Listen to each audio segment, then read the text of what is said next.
Hey everyone, welcome back to another Tic-Tac Taiko and yet another Taiko triplet drill. This is the third and final of my triplet drills in this sort of experimental batch mini-series, whatever you want to call it. Again, I'm posting the link to my Taiko rudiment video about the triplet below should you need a refresher. Now today's video is all about the sextuplet. Now if you have a triplet, you've got a space that's divided into 3 even notes. If you have a sextuplet, you have a space divided into 6 even notes. And the drill will talk more about how that works. I'm going to say difficulty-wise, including the variation of this drill, the range is about a 6 to an 8. That last variation could be really tricky, so it might be a lot harder than that, but 6 to 8 is a good place to start. The easiest way to play a sextuplet is to take 2 triplets with an accent on the 1 and then not play the second accent.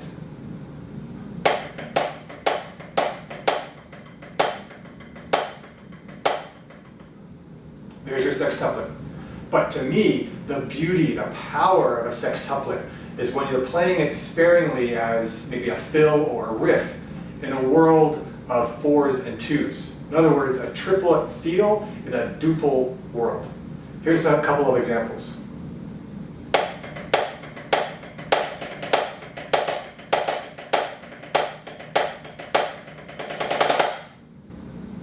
Over the years, I've seen and heard a lot of Taiko players attempting a sextuplet.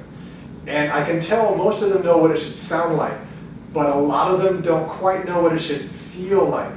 And so today's drill really focuses on getting the hands comfortable with the feeling of a sextuplet. And I'm calling the drill the 3-6 because triplet sextuplet is a mouthful and I'm not going to say it over and over again. So 3-6 it is. To start the 3-6, you're going to play 3 accented triplets with the accent on the 1. 1, 2, 3. 1, 2, 3. 1, 2, 3. Then stop accenting the third of each triplet.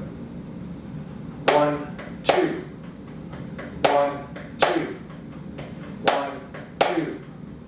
1, 2.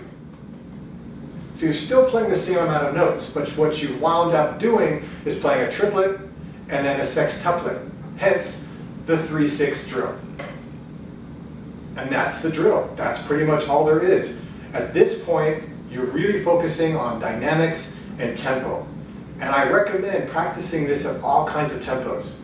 So at a moderate tempo, it's straightforward, just like I said, dynamics and tempo.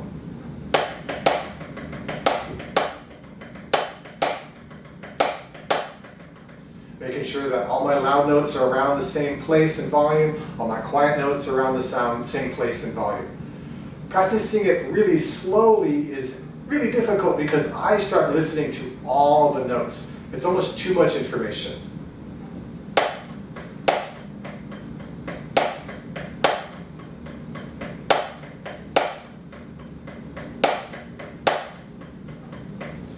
And I'm really aware of when I start to crush some of those notes. It's actually a lot harder in some ways than playing it a little bit faster.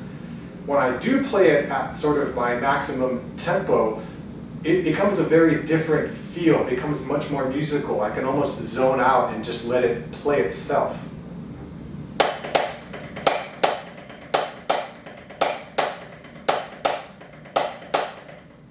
It's so much easier for me playing it fast than it is playing it slow. But I recommend playing at all the different tempos because each tempo has something to teach. Okay, here we are at the variation of the 3-6 pattern that brings the difficulty up to about an 8, give or take. Now the good news is the 3-6 pattern that you've been practicing does not change, no change. But on top of that, you're going to verbalize or vocalize an improvisational solo. You can use kuchishoga, you can use nonsense syllables like scat, you can hybrid, you can do whatever. Whatever's coming out is fine. As long as it's not screaming, because I can tell there's a bunch of you who are probably doing this really fast. So don't give yourself whiplash. Bear with me. This is totally doable. Trust me. One way to make it easier on yourself is to bring the tempo of the pattern down. Another thing you can do is to be sparse in your vocalizations. There's no need to put a whole bunch of sound out there. Getting used to the pattern means you go slow and you only say a little bit at a time. There's no need to jump into the deep end right off the bat. Now, I'm going to do a demo. I'm hopefully not going to screw up because even though I've practiced this, it's not super easy, but it's very, very fun.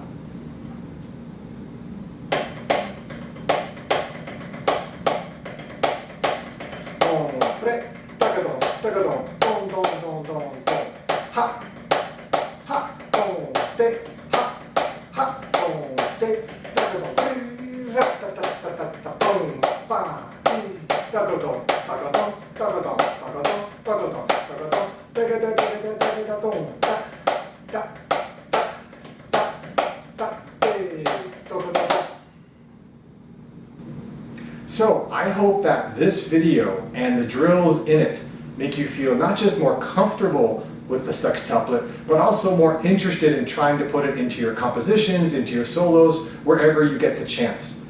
Now that last variation can be really tricky. If you really want to do it, you can play it slowly, you can practice it and get used to it. There's no hurry, you're not aiming for a goal. And it's good to have things that you struggle with because it shows you where you can go. If everything is easy, you're going to get bored really quickly. So with that, this is the last of the 3 sort of batch series of Taiko triplet videos. I'd really like to know what you thought of the concept. Let me know with a simple thumbs up. Give me some comments below, and of course, hit the subscribe button. Let me know you care. Until then, keep practicing and be well.